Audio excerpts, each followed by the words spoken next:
सुना है जंगलों का भी कोई दस्तूर होता है। सुना है जंगलों का भी कोई दस्तूर होता है।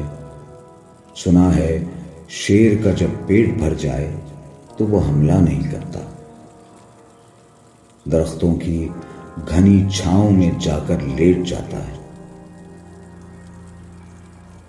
हवा के तेज झोंके जब दरख्तों को हिलाते हैं तो मैना अपने बच्चे छोड़कर कव्वे के अंडों को परों से थाम लेती है।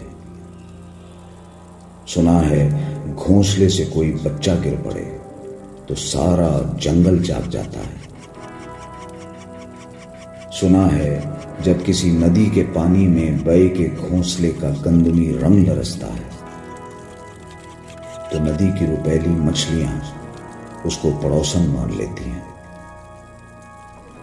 कभी तूफान आ जाए, कोई पुल टूट जाए तो किसी लकड़ी के तख्ते पर गिलहरी, सांप, बकरी और चीता साथ होते हैं। सुना है जंगलों का भी कोई दस्तूर होता है। खुदावंद जलील व मोतबर, दाना व बीना, मुंसिफ व अकबर, मेरे इस शहर में अब जंगलों का ही कोई कानून नाफिज कर, कोई दस्तूर नाफिज कर। सुना है जंगलों का भी कोई दस्तूर होता है।